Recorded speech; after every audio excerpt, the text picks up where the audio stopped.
Muy buenas tardes, mi nombre es Beatriz Rangel, soy miembro de la directiva de Inter-American Institute for Democracy, encargada de las relaciones internacionales, y para mí es muy grato darles la más cordial bienvenida a la presentación del libro de Antonio Ledesma, La tumba, el secuestro en Venezuela. The Inter-American Institute for Democracy es una entidad privada sin fines de lucro cuyo objetivo es la promoción y difusión de los valores de la libertad, la democracia, los derechos humanos y la institucionalidad en las Américas. Es un centro de pensamiento sin connotaciones partidistas que para el logro de sus objetivos realice investigaciones académicas, seminarios, coloquios y eventos en un contexto de pluralismo y tolerancia. Mantiene un fondo editorial para la publicación de obras que contribuyan a la difusión y defensa de la democracia, de la libertad y de la institucionalidad. Los saludamos desde nuestra sede, nuestro presidente Tomás Regalado, Antonio Ledesma, autor del libro, Bernardo Jurado, presidente de Jurado Editores, María Teresa Romero,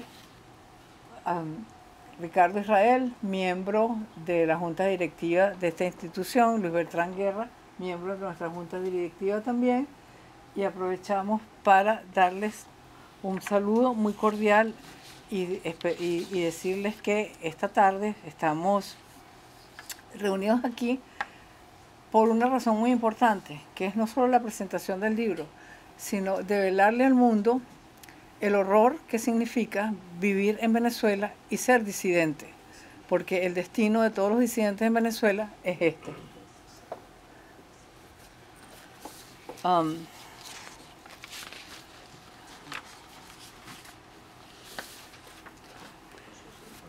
Hoy vamos a cubrir el siguiente programa. Habrá unas palabras de bienvenida de Tomás Regalado, la presentación del libro a cargo de Bernardo Jurado, la exposición principal a cargo de Antonio Ledesma, autor del libro, los comentarios de contenido a cargo de Asdrúbal Aguiar, María Teresa Romero y Tamara Sujú. Y habrá unas reflexiones de cierre de Carlos Sánchez Berzaín. Recordamos a los ponentes que tienen 7 minutos cada uno para hacer sus presentaciones. Al minuto 6 les haré saber que solo les resta un minuto, solo el autor del libro tendrá 10 minutos para hacer su presentación. Como es de todos ustedes conocido, el Inter-American Institute for Democracy ha seguido con disciplina y rigor las violaciones de los derechos humanos que acaecen en América Latina, y observamos que luego de una década y media de sustancial mejoramiento en la observancia de estos derechos, que coincide con el periodo de democratización de la región, se ha producido en este siglo un infeliz regreso a las prácticas inaceptables de las dictaduras autoritarias. En efecto, al avanzar el socialismo del siglo XXI en países como Venezuela, Nicaragua y Bolivia, se ha experimentado un retroceso en la observancia de los derechos humanos. Los gobiernos de los socialismos del siglo XXI han instaurado las mismas prácticas del autoritarismo que sus líderes combatían, o por lo menos decían que combatían. Y así comenzamos a ver de nuevo la extensión de la práctica de la tortura para aplicar a cualquier ser humano que disienta del régimen. En Venezuela la represión y la tortura no solo se han generalizado, sino de una manera malvada se han sofisticado. Así crean prisiones que replican las condiciones de una tumba para quebrar la moral de los disidentes y para dejar en ellos secuelas permanentes que condicionen su conducta cuando recuperan la libertad. Este es el tema central del libro que hoy representamos y cuyo autor es Antonio Ledesma, que fue alcalde mayor de Caracas, un distinguidísimo parlamentario durante 2 décadas consecutivas y dirigente juvenil del Partido Acción Democrática. Y para iniciar el acto le voy a pedir a nuestro presidente Tomás Regalado que dirija sus palabras de bienvenida. Don Tomás fue alcalde de Miami 2 veces consecutivas, fue director de Radio TV de Martín y sigue siendo uno de los periodistas que más afecto concita en nuestras ondas hercianas. Bienvenido.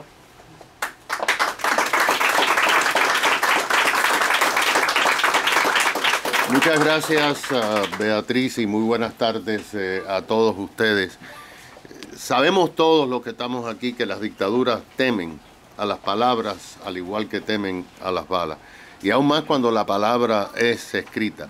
Y ya lo hemos visto en Cuba, cuando una palabra te lleva a la cárcel por 5 años de privación de libertad.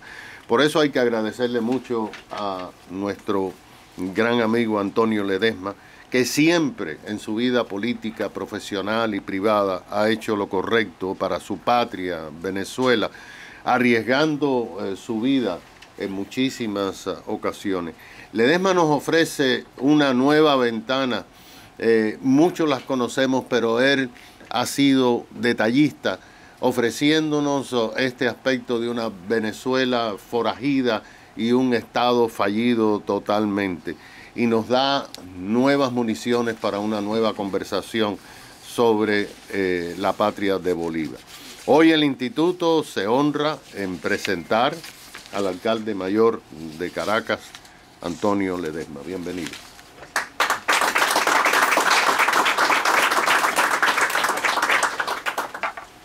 Gracias, don Tomás. Le corresponde ahora presentar el libro a Bernardo Jurado, experto en materia editorial. Bernardo Jurado es escritor, es el Chief Executive Officer del Jurado Grupo Editorial y es un empresario radicado aquí en Miami. Gracias, María. En la obra Las raíces del mal de John Quiques, este autor describe perfectamente la disociación de sentimientos y disociación psíquica del comandante de un campo de concentración nazi en Polonia. Era un hombre absolutamente disociado.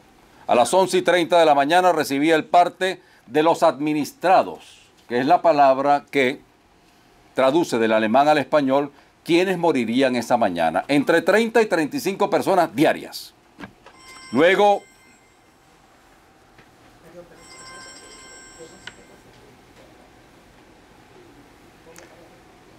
almorzaba con sus niños pequeños y dormía una plácida siesta. En la obra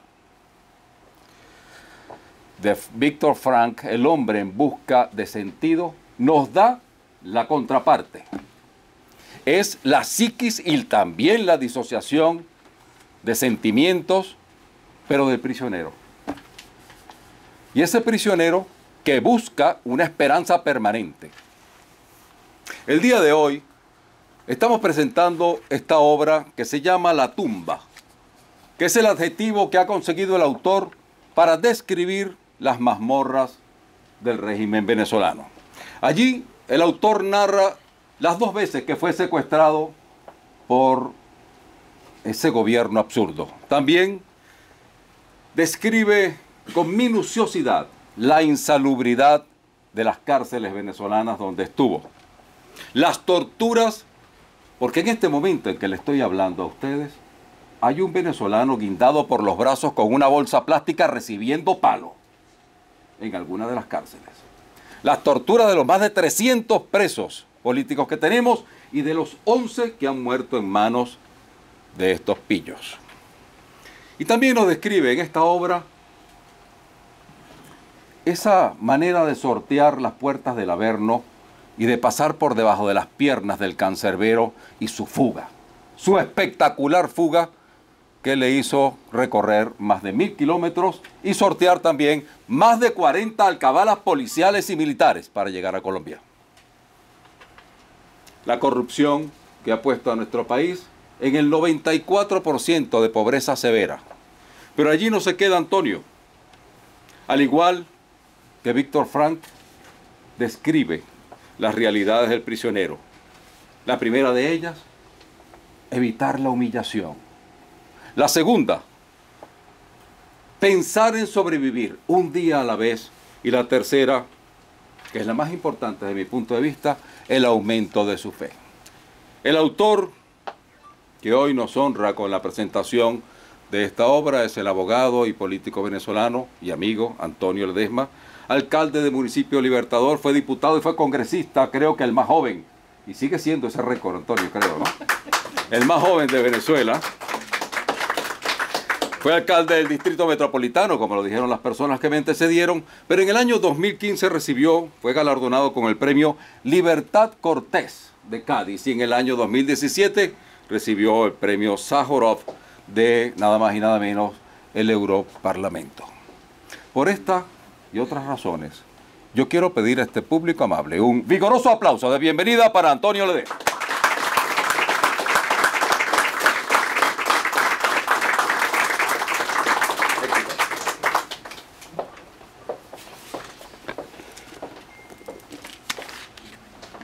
Muchísimas gracias en primer lugar al Instituto por la buena voluntad de cederme este púlpito para presentar este libro.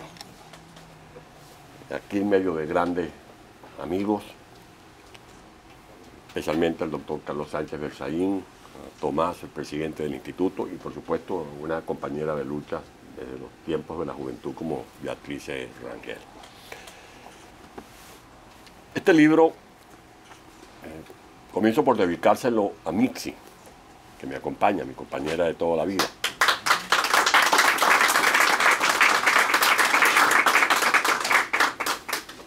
Pero es una forma también de dedicárselo a todas las mujeres del mundo que luchan por la libertad.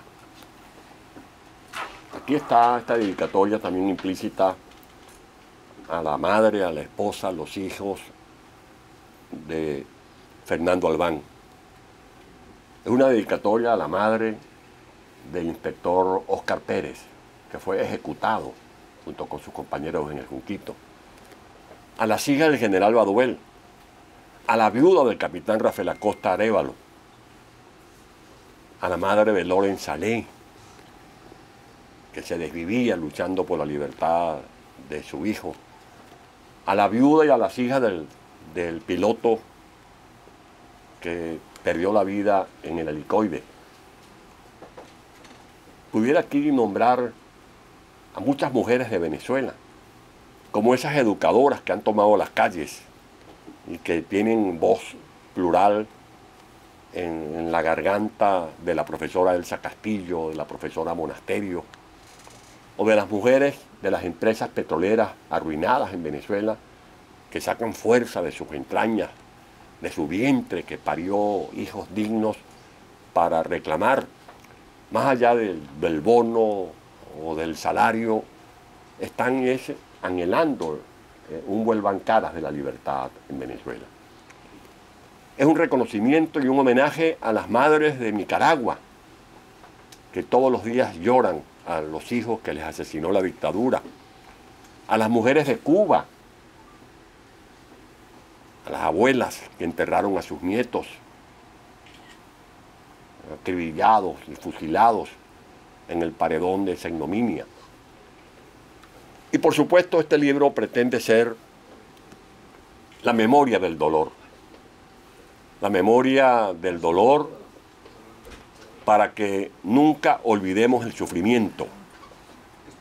Y un sufrimiento que no debe ser simplemente para cultivar odios y rencores, sino para mantener viva la llamarada de la fe, de la esperanza, para que todo el esfuerzo que han hecho los venezolanos a lo largo de estos años no sea en vano.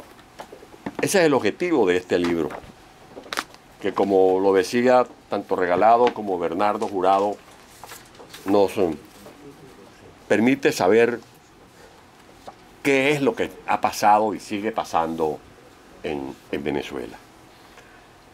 El relato de las cárceles, como muy bien lo dijo Bernardo, en este instante seguramente están torturando en la sede de la Mariposa en Caracas o en la cárcel improvisada en Los Chaguaramos a cualquier venezolano. Como hicieron con Rafael Acosta Arévalo, que le partieron las costillas con un bate de aluminio, que le reventaron el esternón, que le destrozaron las piernas y lo llevaron moribundo al tribunal donde expiró. O como hicieron con Fernando Albán, lo ahogaban en un balde de agua. Antes le habían colocado electricidad en los testículos. O como han hecho con todos estos presos que son víctimas de una dictadura oprobiosa. Ayer circuló profusamente por las redes el relato de un mayor Handry.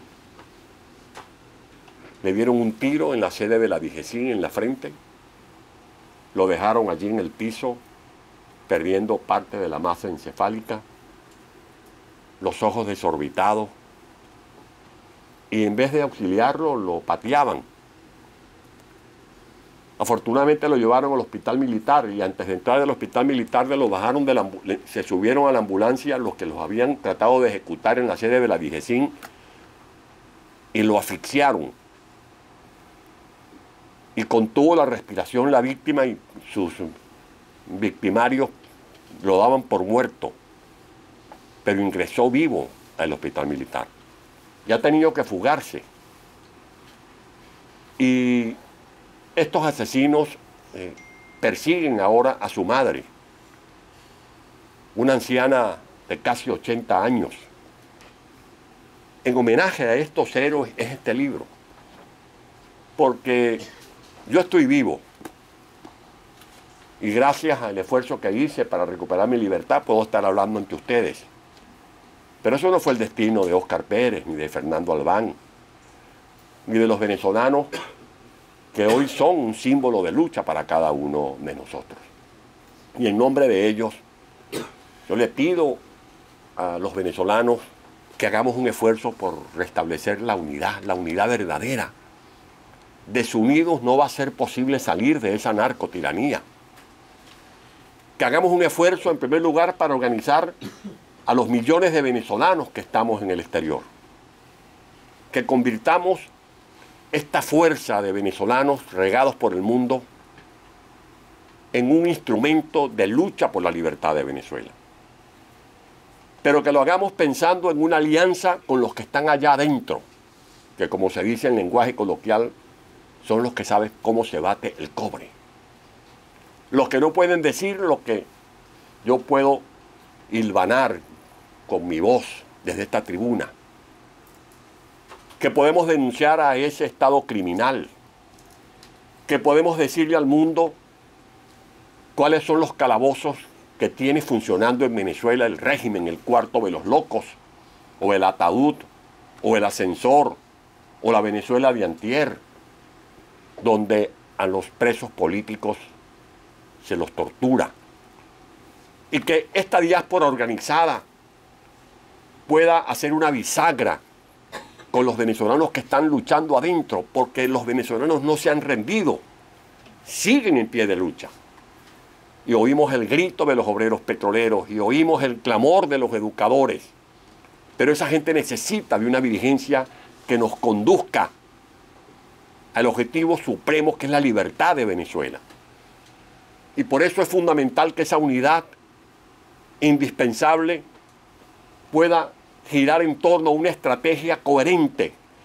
Esa estrategia debe tener un objetivo supremo, más allá de la ambición que podamos tener cualquiera de los venezolanos que fungimos como dirigentes políticos o dirigentes gremiales. Y ese objetivo es la libertad del país. A veces se nos dice que nosotros rechazamos el diálogo. No, es que el diálogo es una palabra desprestigiada en Venezuela. Como está también desprestigiado el término de cohabitación, porque hemos dialogado por más de 10 veces y cada vez que vamos a un diálogo el régimen se alza hasta con el queso que hay sobre el mantel y no nos dejan absolutamente nada. Se burlan de la buena fe de quienes han intentado representarnos en ese diálogo. Llegan al extremo de querer vetar hasta nuestros representantes, como hicieron con el embajador Carlos Vecchio, que está aquí presente con nosotros. Por eso, a la hora de presentar este libro, aprovecho esta tribuna para escuchar este clamor de poder restablecer un eje unitario conforme al cual logremos la libertad de Venezuela. Un régimen coludido con el narcotráfico, como en efecto está el de Venezuela. Un régimen que ha convertido, por ejemplo, el territorio del estado Zulia en una plaza controlada por los cárteles de México en combinación con los de Colombia. Y además, con el hecho insólito de que la élite protocolaria militar ha edificado un cartel de factura criolla, de factura venezolana. Eso es un régimen que no va a facilitar ninguna salida electoral. Pensar en elecciones libres en Venezuela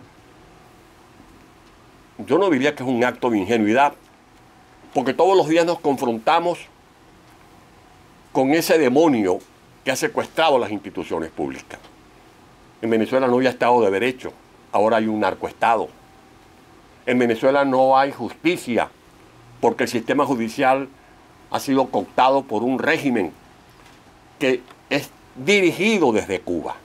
Es verdad que en Venezuela tenemos una invasión iraní, rusa, china, pero los que cortan en bacalao son los herederos del castrismo.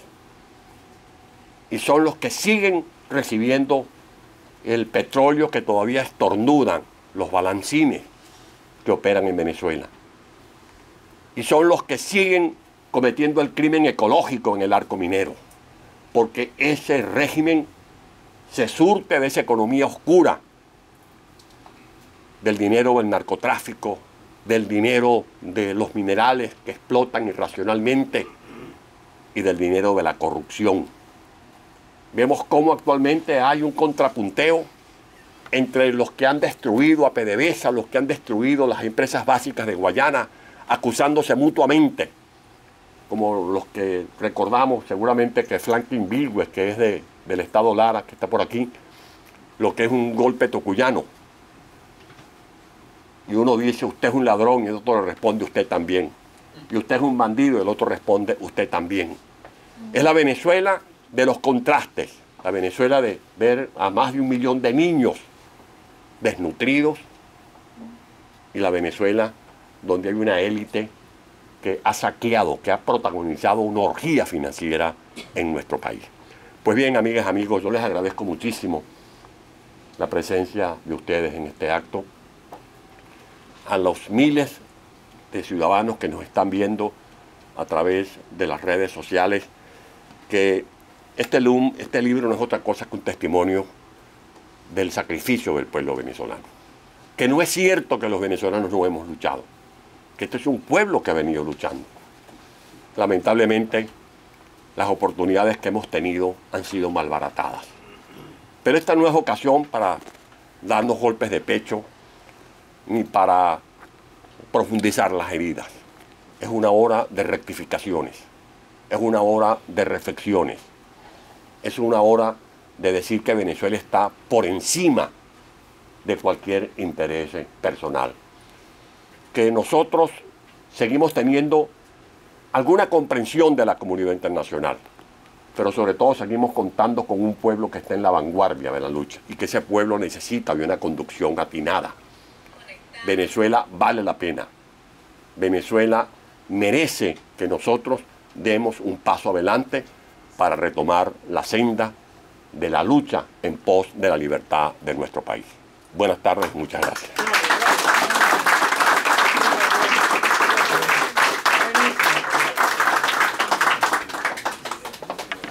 Bueno, le damos las gracias a Antonio por esa magistral charla que nos da con la introducción del libro. Se inicia ahora la sesión de comentarios de contenidos. Le vamos a dar la bienvenida a María Teresa Romero, quien es de nuestra casa, pues hasta hace muy poco fue miembro de nuestra junta directiva. María Teresa es graduada de licenciada en Comunicación Social en la Universidad Central de Venezuela, cuenta con una maestría en Ciencias Políticas en la Universidad de Pittsburgh y un doctorado de Ciencias Políticas en Convención en Relaciones Internacionales de la Universidad Central de Venezuela. Es profesora titular jubilada de la Escuela de Estudios Internacionales, donde ejerció varios cargos universitarios. También se ha desempeñado como asesora y analista política con varias instituciones gubernamentales y privadas, nacionales e internacionales. Y ha recibido becas y reconocimientos académicos. Actualmente se desempeña como embajadora del gobierno interino de Venezuela ante el gobierno de Guatemala. Bienvenida.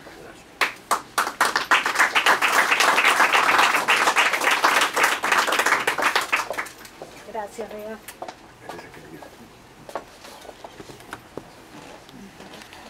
Bueno, muchísimas gracias a todos los que están aquí hoy, muy especialmente a los que me invitaron y por supuesto muy especialmente a Antonio, al pedirme que estuviera aquí pues comentando este libro, un testimonio realmente muy completo, muy integral.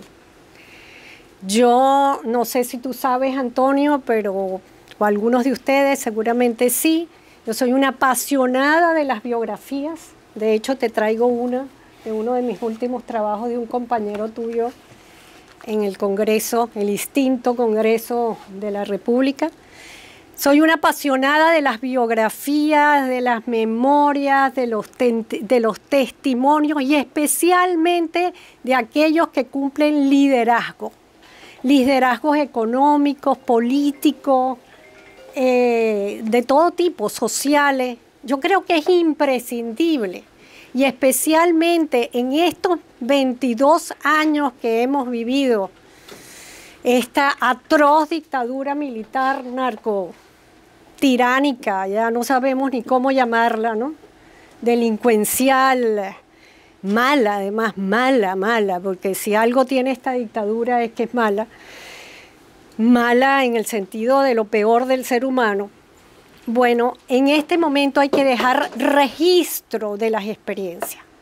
Y yo quiero felicitar el esfuerzo que ha hecho Antonio, porque sin duda es una memoria, digamos, un testimonio de una experiencia muy rica, donde nos deja ver no solo la naturaleza de este proyecto dictatorial militarista, que ya ustedes saben todas las características, que nos desnuda además las violaciones a los derechos humanos, hasta el derecho de toda índole,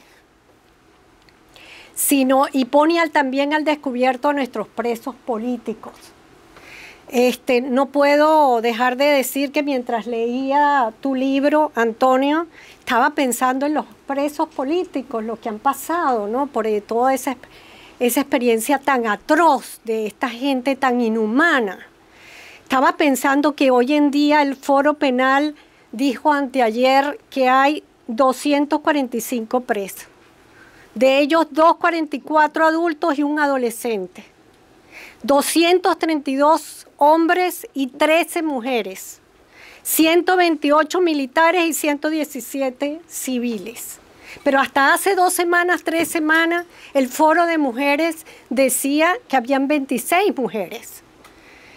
O sea, no me puedo imaginar lo que tú pasaste, por ejemplo, en los 2 meses que tuviste en Ramo Verde, 2 o 3 meses, ¿no? En Ramo Verde, mujeres que tienen 8, 9 años en esas cárceles bajo esa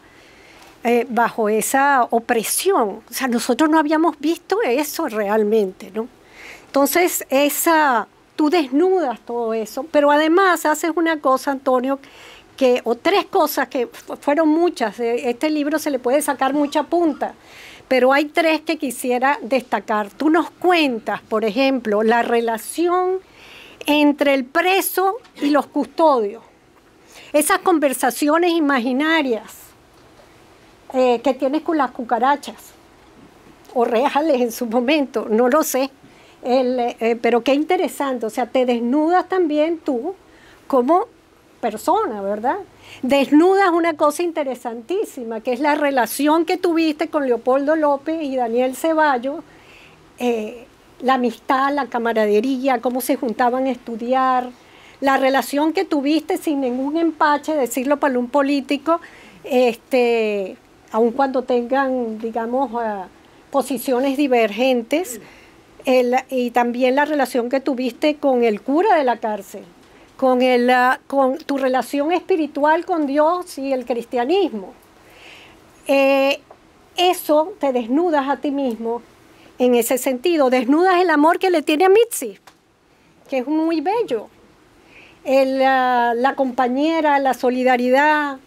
Es decir, muchas cosas personales que me hacen ver que es necesario que la gente lo sepa, que los venezolanos sepamos, especialmente en este momento que el antipartidismo y la antipolítica, que no es nueva, se venía antes, desde los años 90 muy fuerte, bueno, ha llegado a unos límites realmente terribles, ¿no? donde todo político es malo. Si no estamos de acuerdo con un político o en el otro, entonces pensamos las peores cosas, juzgamos a la gente y sobre todo a los políticos de corruptos o no corruptos sin tener ninguna prueba en mano. Es terrible la descomposición que ha hecho ese régimen que lleguemos los venezolanos. Porque no solamente el régimen como tal, además de toda la naturaleza maligna que tiene, es que ha delincuenciado, para utilizar un adjetivo mal usado, pero no sé cómo decirlo, a la población venezolana. Y lo ha hecho más vana, más...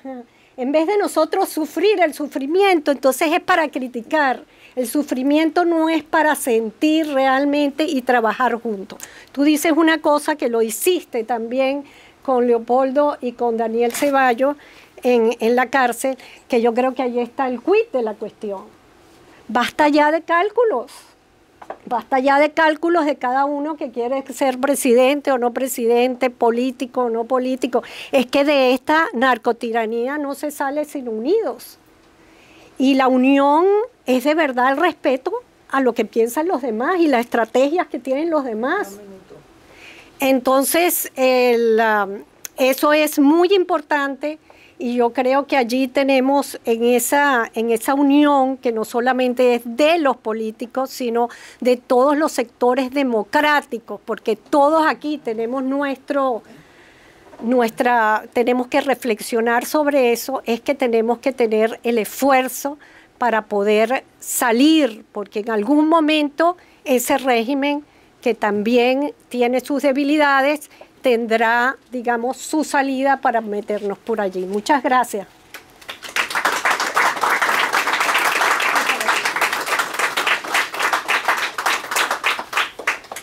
Bueno, agradecemos profundamente a María Teresa su exposición y ahora vamos a invitar a Asdrúbal Aguiar a tomar la palabra.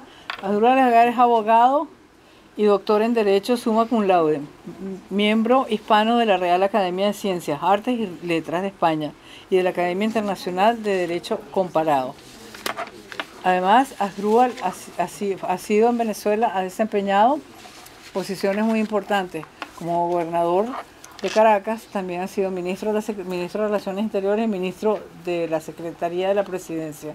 Actualmente se desempeña como director de la IDEA, que es la Iniciativa Democrática de España y América, que aglutina a 45 expresidentes de todo el continente americano. Bienvenido, Asdrúbal. Gracias.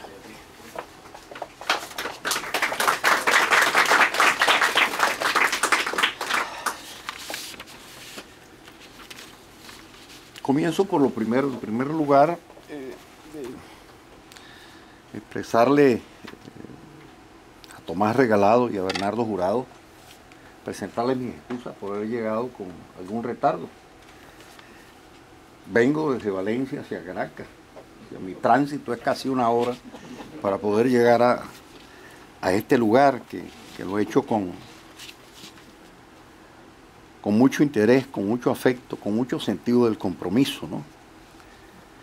Saludo a María Teresa, a Tamara Sujú, a Carlos Sánchez, Carlos Vecchio, grande amigo. Y obviamente un saludo muy afectuoso a Mixi. Y a Mixita, que debe estar por allí, ¿no? Yo, para no caer en la dictadura, o antes de caer en la dictadura de Beatriz,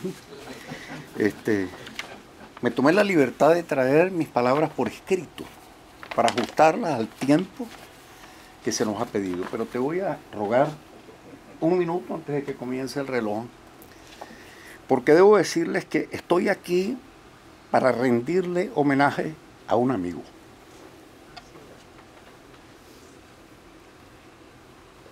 Regreso en los años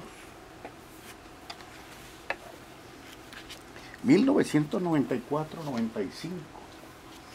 Venezuela estaba en una situación casi de choque de trenes. Se sentía el hervor en la calle de lo que se anunciaba en aquel momento. Yo era el gobernador de Caracas y Antonio, el presidente, el alcalde del municipio. Y era previsible para muchos que en aquel momento, dada la tensión, los dos líderes con quienes compartíamos afecto y entrega, hubiesen podido suscitar una suerte de ruptura. Y para mi sorpresa, la mano generosa de Antonio la he conservado hasta el día de hoy.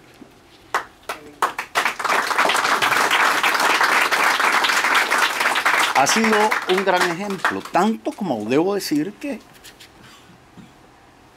antes del momento en que yo llegase a ser gobernador, en más de una oportunidad, Beatriz, ministro de la Secretaría de la Presidencia, me pidió su opinión, el consejo, el comentario para tratar de que Venezuela pudiese en aquel momento sortear las gravísimas dificultades que surgieron sobre todo a raíz del 4 de febrero de 1992. Así que le rindo homenaje a mi amigo Antonio y quiero destacar en él, a propósito de su libro, al hombre y al intelectual, no al político. Todo libro, querido Antonio, al igual que las obras de arte, pierde unidad y se multiplica tanto como distintos sean sus lectores. Sin escribirlos, al aproximarse al texto o al escrutar a su artífice, crean estos el suyo propio. Pueden llenar los anaqueles infinitos de una biblioteca como la de Babilonia. Podría decirse entonces que en cada escritor hay un pequeño Dios. Su creación, al objetivarse, suscita conocimientos y admiraciones varias, exponenciales, como en una réplica terrenal de los espacios siderales. Al acercarme a tu libro, de título fúnebre, La tumba, en el que diseccionas el secuestro de Venezuela y la maldad radical que se ha posado sobre ella, trato, no obstante, de sacar lo bueno de esa enseñanza, de esa experiencia. Y es que al digerir los párrafos en los que se habla de dolor y de soledad, de poco sirve y se nos volvería tragedia por falta de solución si no le dejamos alguna rendija a la esperanza. Un preso tiene que prepararse para vivir con la soledad, dice Antonio. Seguidamente nos traslada la rutina del pueblo sufriente de Caracas en las calles aledañas a ese helicoide que le ofrece hospedaje provisional como preso de la dictadura. Es la rutina del dolor que se inicia preparando el alma para pasar el primer aguijonazo una vez que se recibe la trágica noticia, nos cuenta. Para recrear las circunstancias del deudo que no encuentra ataúd para enterrar a su ser querido, acaso asesinado por la violencia social que anegaba a Caracas. Si nos detenemos en el oprobioso contexto que le da origen al libro, primero la cárcel injusta que sufre durante su estadía en Ramo Verde Antonio, y al término, la casa por cárcel de la que se fuga, pues la casa por cárcel es enmarañar un lugar sacrosanto, recuerda Antonio en su libro. Es sumar a la familia a la prisión arbitraria, nos lo explica él. Y si dejamos las cosas hasta allí, puede que caigamos en lo que previene Hannah Arendt luego de conocer la banalidad del mal durante la Alemania nazi. Abro comillas. La política moderna, señala Arendt, gira en torno a una cuestión que, hablando estrictamente, nunca debería entrar en la política, la cuestión del todo o del nada. Del todo, que es una sociedad humana dotada de posibilidades infinitas, o de la nada exactamente, o sea, el fin de la humanidad, del sentido de la humanidad, o mirando a Venezuela, diría yo, el fin del sentido de lo humano y la pulverización de la nación, como ha sucedido, como nos ha sucedido, y sin la cual se vuelve falaz e imaginaria la experiencia de lo social y de lo político. No hay república sin nación, y la nación está despedazada. Encontrar al autor, por ende, es la otra cara de la moneda de una buena lectura, que ilumine caminos en el presente y para la forja de utopías realizables. Acompañar a Ledesma durante su cárcel y en su soledad escrita como único ángulo sería lo peor. Encerraríamos su cuerpo sin aproximarnos a su alma. Dice él, la sombra de un árbol en una cárcel no es placentera. Es como un escondite que te saca sin liberarte del recinto donde te cubren las sospechas que te aturden. En él, quien sí sabe, y más que nosotros, debo decirlo, debo reiterarlo, en él, en Antonio, quien sí sabe, y más que nosotros, de adversidad, y sobre todo de cómo enfrentarla cuando llega nutrida de enconos, de miserias por quienes predican anatemas e imponen penas vicariantes como en el mundo medieval. Descubran en Antonio antes bien al hombre que cultiva lo trascendente. No abandona la trinchera de lo humano. Es una suerte de Agustín de Hipona y poseedor de una centrada visión antropológica, obra de sus duras vivencias. Lo cito. Más allá de esa cerca que limita tu libertad, hay una tierra prometida a la que llegarás más rápido si abres tu mente y tu corazón para captar los mensajes de Dios. Eso escribe. En este punto, pues, como explicación del saldo venezolano, pasamos a ser la diáspora más grande del planeta. No huelga traer a la escena la otra perspectiva, la que nos cosificó e hizo de nosotros piezas de descarte, amnésicas, sosteniéndose nuestra frágil memoria sobre los tricolores que abrazamos. Lo refiere Antonio en ese maravilloso canto de su libro. Venezuela se va en los morrales de los desterrados, y con la luz del sol cada harapo tiene los colores de nuestra bandera, y cuando llega la noche arriamos los pendones para arroparnos con su calor. He aquí la contraimagen de lo que es Antonio. Abro comillas. Aquel quien aduce que la mujer se va a poner brava conmigo o los hijos se me van a alejar, el que tenga esos temores no puede ser un revolucionario. No sirve para hacer nada. Eso espeta el padre de la destrucción de Venezuela, Hugo Chávez, en el año 2004. No por azar confiesa, antes de perder la vida en La Habana rezándole a Nietzsche, que yo a veces entro en conflicto tremendo con Dios. Lo reconoce. En fin, en su tránsito desde la noche hacia el amanecer, aceptando que la providencia y en sus inescrutables designios también obsequia a sus hijos nubarrones, para que mejor apreciemos la luz del sol cuando alcanza su plenitud. Celebro que Antonio, autor de La tumba, con su memoria de la soledad, haya descubierto que la adversidad cede ante las raíces. Cuando volteamos la mirada hacia el Génesis, mientras avanzaba en su odisea, Ulises mantuvo el recuerdo de Ítaca y de su Penélope y de su hijo, encontrando en ellos la fuerza para lograr su regreso a la patria.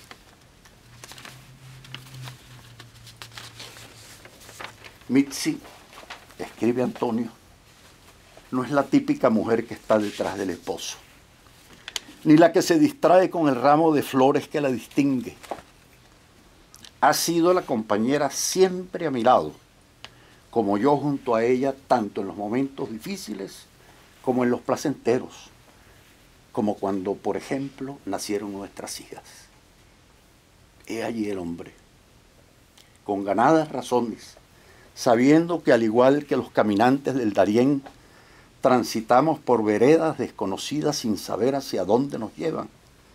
Antonio Ledesma hace visible, lo expresa con sinceridad, que tenemos una sola opción: avanzar, avanzar. La esperanza es la que inventa los derroteros. Muchas gracias, querido Antonio.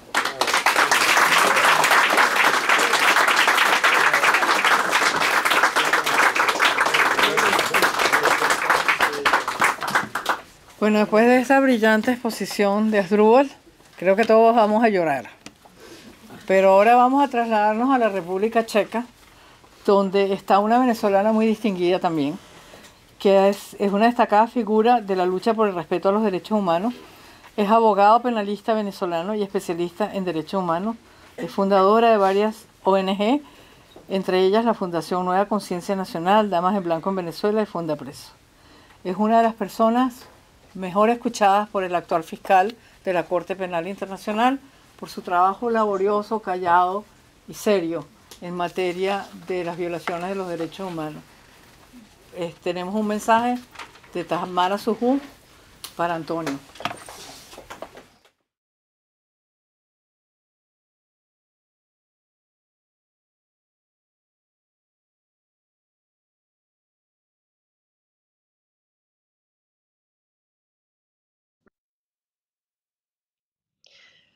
Quiero agradecer al Instituto Interamericano por la Democracia por la invitación que me han hecho para el bautizo del libro de Antonio Ledesma, La Tumba. La Tumba, una cárcel venezolana del Servicio Bolivariano de Inteligencia, SEBIN, en la Plaza Venezuela, lugar donde permanecieron detenidos varios presos políticos durante muchos años. Es un lugar donde los distintos tipos de torturas eran focalizados, sobre todo la tortura blanca, aquella que no deja huella física, pero sí deja huellas psicológicas. Los presos en ese lugar no podían ver la luz, no tenían aire natural, pero incluso no podían verse unos a otros porque las celdas estaban ubicadas una al lado de la otra. Por lo tanto, no tenían contacto con las personas. Solamente al principio podían ver 4 colores: el blanco, el gris, el beige y el negro. Y cuando empezaron a escuchar, después de meses de estar en aislamiento prolongado, voces, y vieron por primera vez a sus familias y veían colores que no fueran esos 4 colores, la vista le molestaba, los colores le molestaban a la vista. Incluso la primera vez que salieron al aire natural, a la superficie, porque la tumba está a 5 pisos por debajo de la tierra en ese lugar. Una de las cosas que más me impresionó fue cuando Loren Salek me dijo que le dolía respirar aire natural. La tumba son otras cárceles, es decir, las celdas donde están nuestros presos políticos en otras cárceles son tumbas, cada una de ellas una tumba. En el DGCIN, en la sede de Boleíta, en la División General de Contrainteligencia Militar en Boleíta, donde hay presos civiles y militares, en este momento incluso hay 3 sótanos bajo tierra, 3 sótanos donde están enterrados como depósitos de seres humanos nuestros presos. En el último sótano, que se llama la Casa de los Sueños, hay varios presos políticos encerrados en celdas de máxima seguridad, con puertas de acero y una rendija por donde pasan la comida, donde han permanecido meses, no solamente sin luz natural ni aire, sino que además contaminándose y respirando monóxido de carbono de los autos y las motocicletas que se estacionan en dichos sótanos. Los presos políticos a veces se arrodillan, se acuestan y buscan la rendija de la puerta para respirar, aunque sea un poquito de ese aire que pasa por los pasillos, que está en los pasillos y que ellos no tienen dentro de sus celdas. Otras tumbas, por ejemplo, que aunque no estén debajo de la superficie, son depósitos humanos, son aquellas que están en el helicoide O por ejemplo, en la 26 de julio, donde construyeron unas celdas de castigo, que son una especie o que asemejan a unas alcantarillas, que por arriba le pasa una reja por donde caminan los custodios para ver a los detenidos. En una de esas alcantarillas estuvo el recientemente fallecido Vasco da Costa, uno de los presos políticos más emblemáticos de la dictadura, porque desde el año 2004 fue sometido a detenciones arbitrarias, torturas, incluso violencia sexual, hasta que fue liberado en el año 2020, pero ya era tarde, porque ya tenía distintas sintomologías físicas, padecía distintas dolencias que llevaron lamentablemente a que su condición física fuera extremadamente delicada y que muriera hace poco.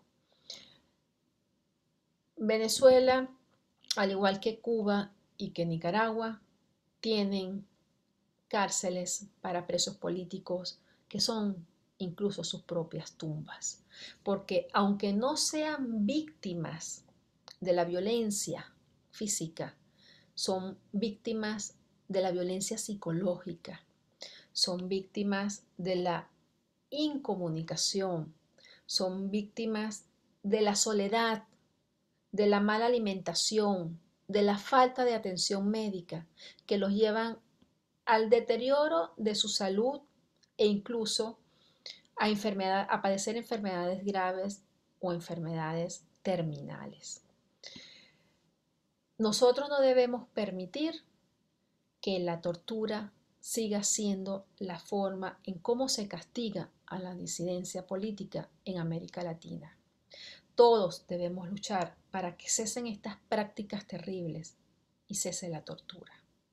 Ese sería para mí el llamado que yo le daría a todos ustedes a convertirse en las voces de quienes no tienen voz y a denunciar que en América Latina, en nuestro continente, la tortura es utilizada como castigo para la disidencia política, para todos los disidentes políticos de los regímenes no democráticos. Muchas gracias.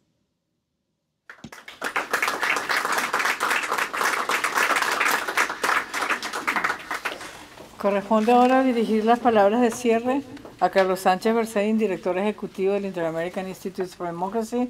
Carlos ha estado en el timón de esta institución desde hace 15 años. Además es doctor en ciencias jurídicas, con posgrado en ciencias políticas. Bienvenido. Gracias.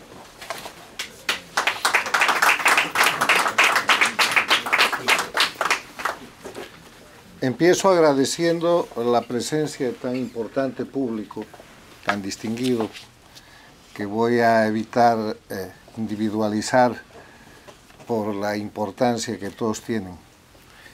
Quiero agradecer a Antonio Ledesma por su proximidad con el Instituto, por sus permanentes muestras de vigor en la defensa de la libertad y la democracia, desde la adversidad, donde realmente esas condiciones se ponen a prueba.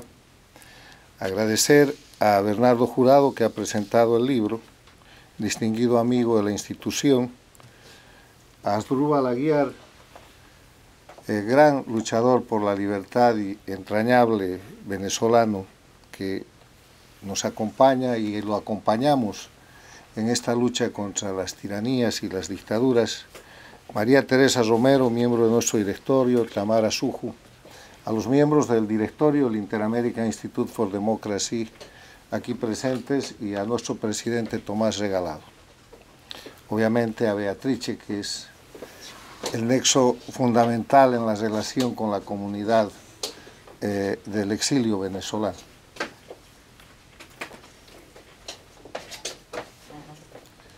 Carlos, siéntate, por favor.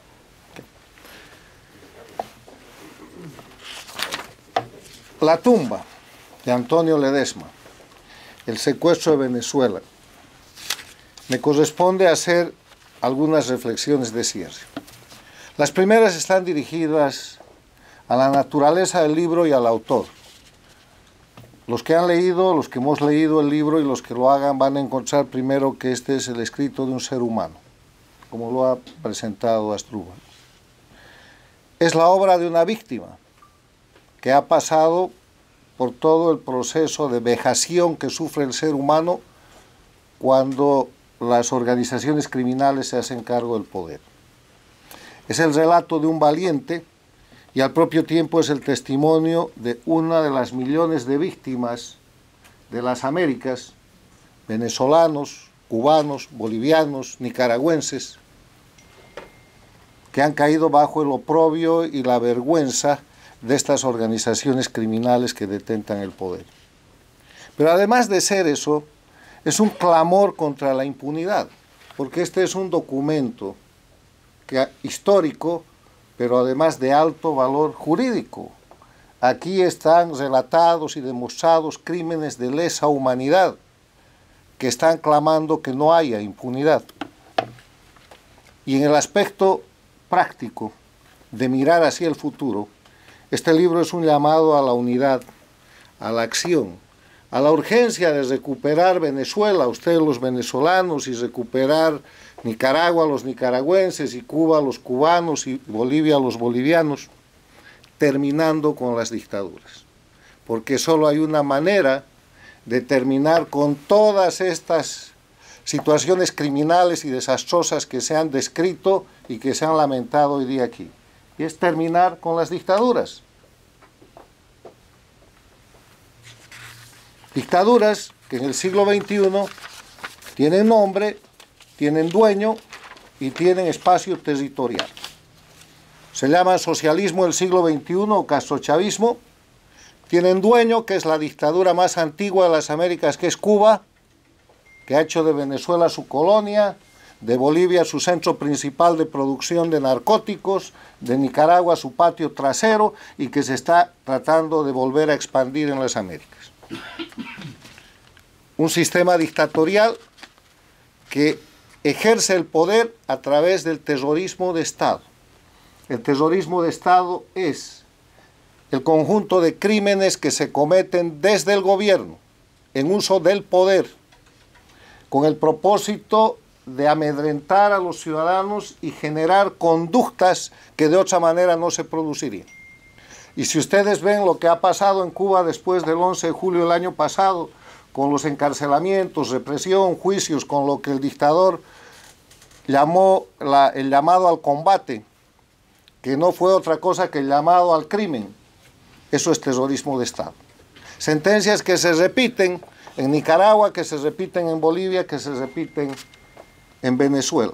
La metodología es exactamente la misma porque el dueño de este sistema es el mismo. 63 años de crimen organizado tolerados por todos nosotros. Y hoy día los venezolanos, los bolivianos, los nicaragüenses estamos lamentando algo que no supimos frenar y no quisimos evitar en la década de los 90 cuando podíamos haber acabado con la dictadura cubana. Teníamos el poder, habían las condiciones, pero se creyó en ese momento que la dictadura cubana se iba a acotar por sí mismo y la democracia latinoamericana y la democracia americana nos pusimos a trabajar en el marco de lo que es las Cumbres de las Américas para crear la Carta Democrática Interamericana, pensando que el siglo XXI iba a ser el siglo de la democracia plena. Y ha resultado el siglo de la expansión de las dictaduras y el siglo del ejercicio de terrorismo de Estado para someter a poblaciones indefensas. El terrorismo de Estado tiene como uno de sus instrumentos principales los presos políticos, porque los presos políticos, desde el momento en que son tales, sufren un elemento que se ha descrito aquí, que es la tortura. La tortura, que es el castigo físico o psíquico infligido a una persona con el fin de mortificarla, pero también con el fin de que sirva de ejemplo para generar conductas de sometimiento en el resto de la población. ¿Quién quiere estar en los zapatos de Antonio Ledesma? ¿Quién quiere escribir un libro como este? ¿Quién quiere pasar por el helicoide? ¿Quién quiere ser preso? ¿Quién quiere tener que estar exiliado y además sufrir una figura que es práctica metodológica del castrismo en el siglo XX y del castrochavismo en el siglo XXI, que se llama asesinato de reputación, character assassination. Decir cosas de la gente que no son ciertas con el propósito de liquidar o afectar su credibilidad para destrozar su personalidad política y su calidad de liderazgo. Eso es lo que pasa todos los días. Tortura, que es pena o sufrimiento moral o físico muy intenso para hacer de una persona un individuo sometido que de nuevo genere conductas también de sometimiento en el resto de la población. Yo termino estas reflexiones diciéndoles que insisto en el planteamiento del autor, de Antonio Ledesma, de unidad. Una unidad que no es una unidad política ni es una unidad programática, es una unidad existencial. O Venezuela va a terminar destrozada, lo mismo que Nicaragua, Bolivia, va a implosionar, va a vivir décadas de violencia, va a continuar sometida al crimen organizado de una u otra manera, o el pueblo de cada uno de estos países va a recuperar su patria. Y la única manera de recuperar es unidad, pero es una unidad existencial. No es ideológica, no se trata de derechas e izquierdas, no es programática, se trata de la vida o de la muerte. ¿Quieren ustedes vivir y morir en el exilio? Pues sigan disputando quién es el líder que le gana por una nariz al otro y quién quiere o puede tomar una presidencia que no existe. ¿Quieren ustedes recuperar su patria? Conocen al enemigo, está identificado, únanse, derrótenlo, y cuando hayan repuesto la libertad y la democracia en su país, peleense por el poder, porque habrá algo por qué pelear. Hoy día, quien a cualquier título no permite la unidad en contra de los dictadores y las dictaduras es un cómplice de esas dictaduras. Rescato el planteamiento de Antonio. Pero además hay que tener unidad para reclamarles a los líderes y a las democracias de las Américas y del mundo que tienen que dejar de lado la actitud de tolerancia y de coexistencia con el crimen organizado. Todos los países llamados democráticos y todos los presidentes democráticos tienen embajadores en estos países de crimen organizado que son narcoestados y mantienen relaciones plenas, políticas y comerciales. Y el hecho de que hayan 400 presos políticos en Venezuela, más de 1000 en Cuba, más de 100 en Bolivia, más de 250 en Nicaragua, no afecta para nada aquello. Y se señala a los Estados Unidos porque impone sanciones que no son sanciones inhabilitantes, cuando todos los países democráticos deberían estar imponiendo sanciones. ¿Dónde están las sanciones de México? ¿Dónde están las sanciones del Brasil o del Uruguay o de Panamá? Donde todos mantienen relaciones comerciales plenas. No han podido ponerle internet gratuito al pueblo cubano en el momento más intenso de su lucha porque no han querido.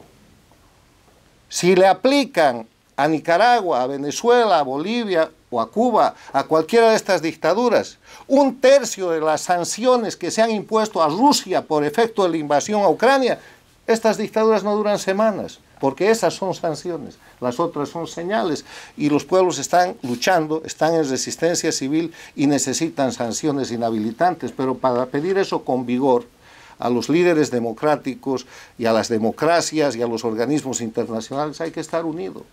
Porque ustedes van a Washington o van a Europa o a cualquier centro de poder y explican una cosa de esta y dicen, ya han venido 3 o 4 grupos de venezolanos que han dicho unas cosas diferentes. Además dice que el grupo que usted trae no es muy confiable. No, se acabó.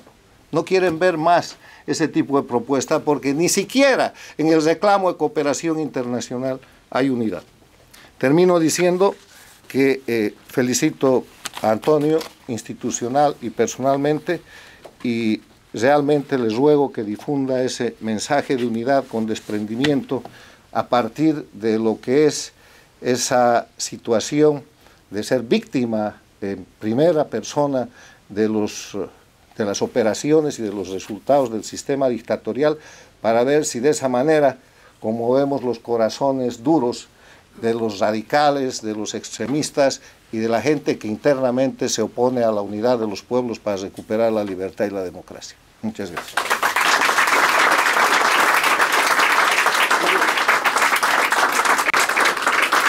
Muchas gracias a Carlos Sánchez Berzaín. Damos por terminado el acto. Les pedimos que nos acompañen el día 9 de septiembre en el Consulado General de México a las 9 de la mañana, un coloquio con la presidenta del Senado mexicano, senadora Olga Sánchez Córdoba. Y también el día 12 vamos a tener acá en este mismo salón, en pleno, la directiva de la Unión de Partidos Libertarios de América Latina, donde vamos a analizar la situación país por país de la democracia liberal. Muchísimas gracias y nos vemos en esos eventos muy pronto.